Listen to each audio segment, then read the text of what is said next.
The Rip Curl Pro Surf Classic comes to Bells Beach. Yes, that world famous surfing beach down on the Great Ocean Road.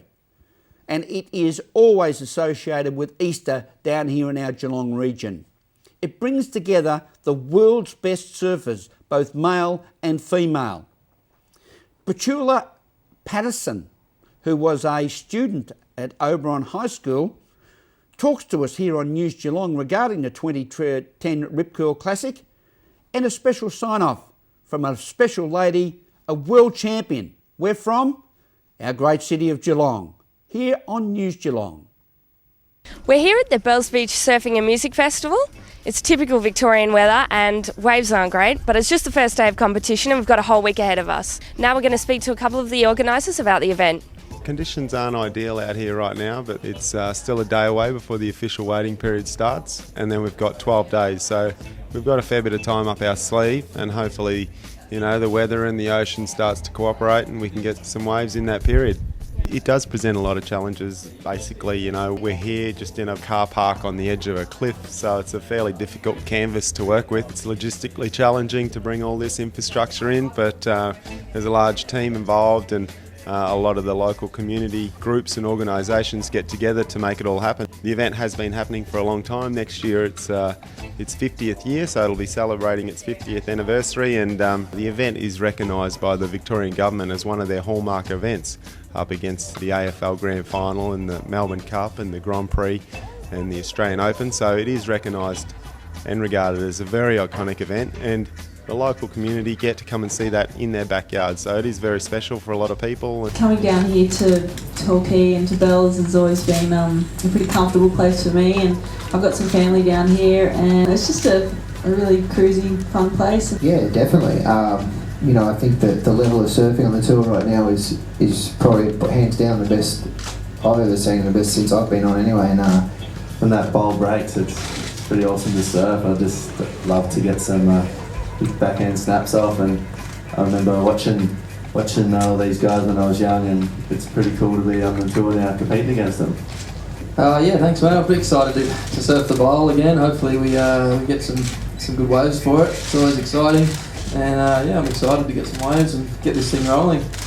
Remember, this is just the first day of competition. It runs for another 10 days, so get organised, bring your family down and enjoy some live music and some of the best surfing in the world. Patchouly Patterson, News Geelong. Hey Victoria, I'm Stephanie Gilmore and you are watching News Geelong. Welcome back to News Geelong here on Wednesday the 31st of March 2010. Yes, the last day of the first quarter of this year already gone. The world of Indiana Jones, doesn't it conjure up wonderful memories of great adventures, of the wonderful character that's been created? A world first here in Geelong, that's right, a world first, has also been created around the character of Indiana Jones and his great adventures, as Meryl Friend reports. For all those Indiana Jones fans out there, this Highton home is the place where the first world's IndyCast is being recorded and sent out to all those Indiana Jones fans across the world. And we're joined with Ed Dollister, and everybody in Geelong knows Ed from theatre, but do many people know about your hosting of IndyCast, the podcast for all those Indiana Jones fans out there? Not as many know that I do podcasting. We're fairly big in the United States and other parts of the world, but Australia, we're sort of a bit of a hidden secret, I think. The good thing with podcasting is you can actually get specific numbers and countries and things like that. So we average about 2,500 listeners per week, which is pretty exciting. But the thing with podcasting is that just because, one episode has dropped, like episode 1 in November 2007, people still can download and listen to it. So, the numbers continue to grow. So I should be talking about Indiana Jones. So I sent in a pilot and they said, wow, this is pretty good. You got the gig. So it started off as a 5-minute part of their show and then branched out into its own series. And here we are at episode 101 now. You might think we, geek out a little bit, and we do geek out a little bit, but, it's basically like, I liken it to Entertainment Tonight, but just focused on Indiana Jones. So we have news, we have a collectible segment, We have trivia. There's a feedback section. We also have contributors from the United States, who Mitch Halleck, Rob McGee, Pat Deportier, and Ron Longo, who do who do separate segments.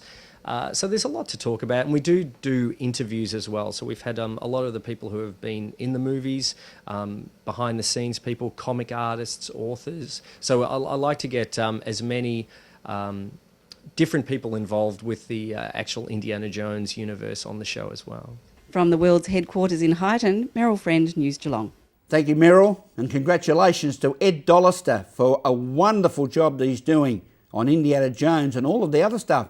Magnificent. And again, a world first from our great city of Geelong.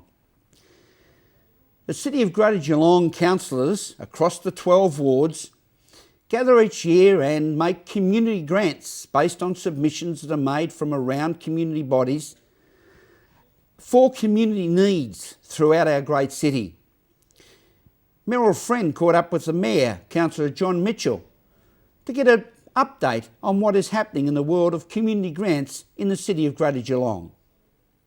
Local community groups and voluntary groups are able to apply for councillor community grants, and these are open to any group that does service for Geelong, and you can apply with your local member. Mayor, Councillor John Michell. Now, Councillor, we have reports back about the councillor community grants that have been handed out. There's $20,000 for each of the 12 municipal areas. And what sort of groups are likely to apply for this? Oh, there's a number of different groups. Meryl, there's sporting clubs, obviously, elderly citizens clubs. Some community organisations like the Fire Brigade, and all those sorts of clubs. Neighbourhood Watch has applied in my area. There's been a number of different groups that do apply, and for some groups, a couple of $100 means a lot. For others, they might need a little more. So. It's just a small grants program. The maximum you can get is up to $5,000, but we tend to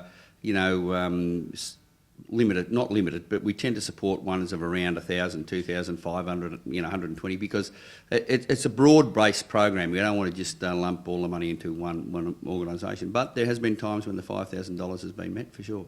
Meryl Friend at City Hall for News Geelong. Thank you, Meryl, and by Joves, the Mayor of the City of Greater Geelong, Councillor John Michell, certainly looks the part. Love the collar and tie, Mitch.